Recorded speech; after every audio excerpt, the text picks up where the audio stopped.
वैसे तो सर ने दे दिया है। मैं वन स्टॉप सेंटर से मनोवैज्ञानिक सामाजिक परामर्शदाता के पद पर हूँ। मेरा नाम मोहिनी साहू है। और जैसे अभी आपको सरकार की कल्याणकारी योजनाओं का एक सेशन था अवस्थी सर का, उन्होंने आपको बताया कि किस तरीके से जो सरकार की योजनाएं हैं, कौन कौन सी योजनाएं हैं, वो किन किन बच्चों के ऊपर, महिलाओं के ऊपर लागू की जाती हैं। तो एक योजना सर की स्किप हो गई थी, और जैसे कि जो मुझे आज का थीम मिला है वो है सुरक्षित प्रोटोकॉल और आपातकालीन प्रतिक्रिया एवं रेस्क्यू। तो वो भी उसी हमारी जो योजना है वन स्टॉप सेंटर, उसी का एक पार्ट है आपातकालीन प्रतिक्रिया, सुरक्षित प्रोटोकॉल। वन स्टॉप सेंटर के बारे में आई थिंक आप लोग थोड़ा अवेयर होंगे, और थोड़ी बहुत मैं आपको जानकारी दे दूं कि महिला एवं बाल विकास मंत्रालय की तरफ से ये वन स्टॉप सेंटर चलाए जा रहे हैं, जो कि पूरे भारतवर्ष में ये सेंटर चलाए जा रहे हैं, प्रत्येक जिले में है। इनकी जो टोटल संख्या है वो है 706। और अभी भी ये सेंटर जो हमारे जो बड़े सिटीज हैं वहां पर ये यूनिट 1 और यूनिट 2 करके बनाए जा रहे हैं। और बताते हुए बहुत खुशी हो रही है मुझे कि ये सेंटर बहुत ही अच्छा काम कर रहे हैं। ये सेंटर क्या काम करते हैं इसके बारे में मैं आपको बताऊं। वन स्टॉप सेंटर का जो मुख्य उद्देश्य है वो है हिंसा से पीड़ित महिलाओं को एवं बालिकाओं को एक ही छत के नीचे 5 तरीके की सुविधाएं प्रदान करना। मतलब कि उन महिलाओं को, उन पीड़िताओं को, उन बालिकाओं को अपनी न्याय के लिए, अपनी लड़ाई के लिए इधर उधर हर जगह भटकना ना पड़े। उन्हें अगर किसी तरीके से पुलिस के द्वारा अगर उनको सहायता नहीं मिल रही है, उन्हें अगर कोर्ट के द्वारा सहायता नहीं मिल रही है, उन्हें अगर परामर्श की आवश्यकता है, या फिर उन्हें रहने के लिए आपातकालीन परिस्थितियों में उनके पास रहने का कोई स्थान नहीं है, या फिर वो किसी प्रकार से चोटिल है, उनके पास चोट है, उनको कोई किसी तरीके से हिंसा से पीड़ित है वो, तो ये 5 तरीके की चीजें उनको एक ही जगह पे वन स्टॉप सेंटर में दी जाती हैं। तो आप सब पीएलवीज है यहाँ पर, और आप लोग तो जागरूक होंगे ही कि जितने अन्य जनपदों से जो पीएलवीज आए हुए हैं उनकी ड्यूटी सेंटरों में लगती होगी, और आगे भी जाकर आप जब यहाँ से प्रशिक्षण लेकर जाएंगे तो आप वहां पर आपकी ड्यूटी रहेगी। तो आपातकालीन प्रतिक्रिया का जो टॉपिक है उसके लिए आपको विभिन्न प्रकार के हेल्पलाइन नंबरों के बारे में जानकारी रखनी होगी कि किस तरीके की जो हेल्पलाइन नंबर है वो किस तरीके की विशेष परिस्थितियों में जो पीड़ित महिलाएं हैं या फिर कोई भी व्यक्ति है उसके लिए किस तरीके से काम करते हैं। तो मैंने आपको वन स्टॉप सेंटर की जो 5 सुविधाएं बताई हैं, तो सबसे पहली सुविधा है परामर्श। जब महिला हमारे सेंटर में आती है तो उसको ट्रॉमा होता है, वो ट्रॉमेटाइज होती है, उसे नहीं पता होता है अभी उसे क्या करना है, क्या स्टेप लेना है। वो अपनी जो भी उसके साथ दुर्व्यवहार हुआ है या जो भी हिंसा हुई है उसके लिए उसे पता नहीं होता कि वो क्या करे। तो सबसे पहले उसको एक उचित परामर्श दिया जाता है कि आप आगे अपने इस चीज में आगे आप क्या कर सकते हैं, कहाँ पर आप किस तरीके की सुविधा ले सकते हैं।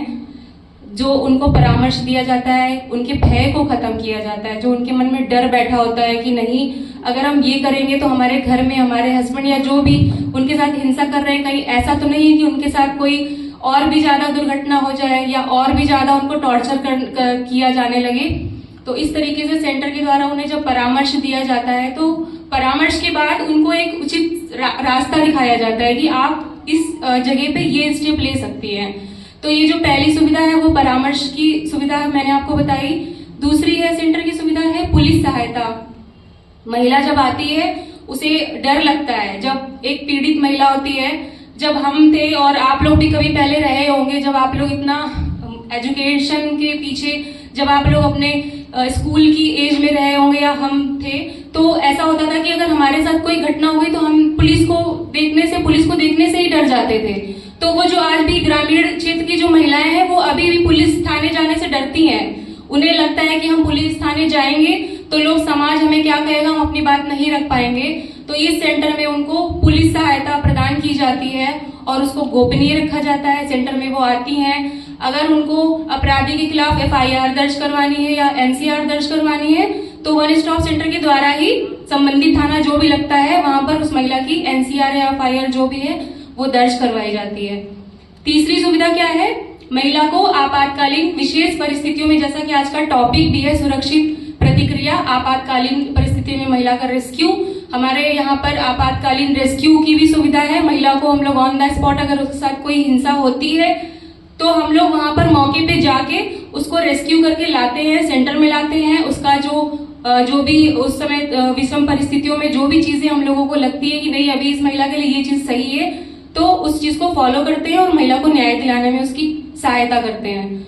आपातकालीन रेस्क्यू के बाद उसको अगर शेल्टर की आवश्यकता है, उस टाइम पे वो अभी नहीं कहीं जा सकती है, ना वो अपने ससुराल जा सकती है, ना वो अपने मायके जा सकती है, ना वो अपने घर जा सकती है, तो फिर उसको वन स्टॉप सेंटर में 5 से 7 दिन का टेम्परेरी शेल्टर की व्यवस्था है। अगर महिला के साथ उसका बच्चा भी है तो वो भी हमारे सेंटर में रह सकता है, जहां पर उसके भोजन आदि की व्यवस्था होती है।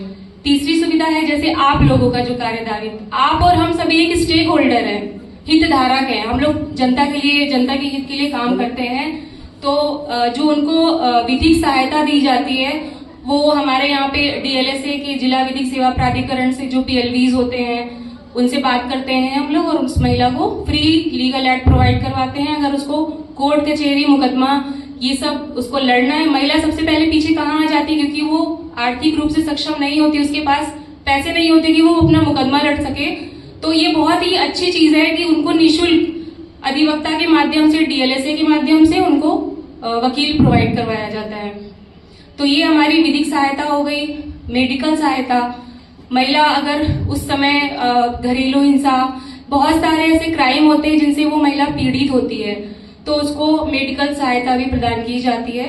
ये हमने आपको 5 तरीके की सुविधाएं वन स्टॉप सेंटर में बताई, और अगर आप लोगों की कोई क्वायरी हो या कुछ हो तो आप बता सकते हैं। Thank you. समय बहुत कम है और टाइम भी हो रहा है, इसलिए मैं थोड़ा कम ही बोल पाऊंगी। धन्यवाद।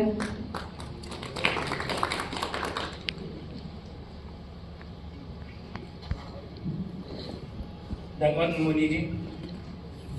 वन स्टॉप सेंटर के कार्यप्रणाली के बारे